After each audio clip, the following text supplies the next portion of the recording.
Tinutulungan na ng gobyerno ang 16 na Pilipinong nakakulong sa Qatar dahil sa pagtitipon nila nung karawan ni dating Pangulong Rodrigo Duterte.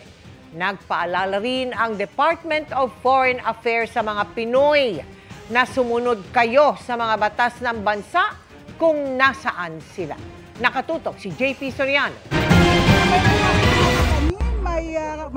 Sa picnic idinaan ng maraming Pinoy abroad ang kaarawan ni dating Pangulong Rodrigo Duterte nitong Biyernes.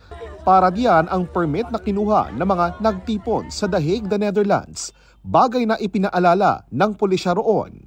May paalala rin ang Department of Foreign Affairs sa pakikitungo nila sa iba tulad sa mga mamamahayag. Huwag magharas ng mga tao, dapat sumunod. Yun lang po. Kasi ayaw natin na pati kayo makasuha or kunin ng polis dahil unruly kayo. Picnic lang din umano ang ikinasa ng mga taga-suporta niya sa Qatar. Pero may mga bitbit silang mensahe sa bansa kung saan bawal ang mga political rally. Sa 20 inaresto ng pulisya sa Qatar, 16 pa ang nakadetene ngayon. 3 ang pinalaya dahil minor pa. I think they were harmless. It was more like a picnic gathering. Kaso meron silang mga siguro t-shirts, may mga placards or what, no?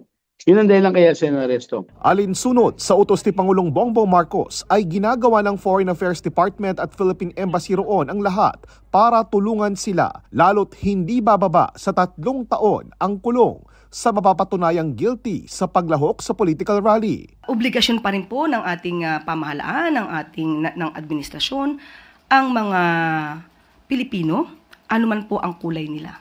Wala po tayong sinisino, basta po kapwa Pilipino, tutulungan po yan ng administrasyon. We're hopeful that they will be released in the next week or so. Hindi naman sila nanggugulo. Plus deportation, they will have services of legal counsel. Iba yung patakaran doon. Wala kayo sa Pilipinas. Alam namin na may emotional issues involved, or emotional tong issue na to.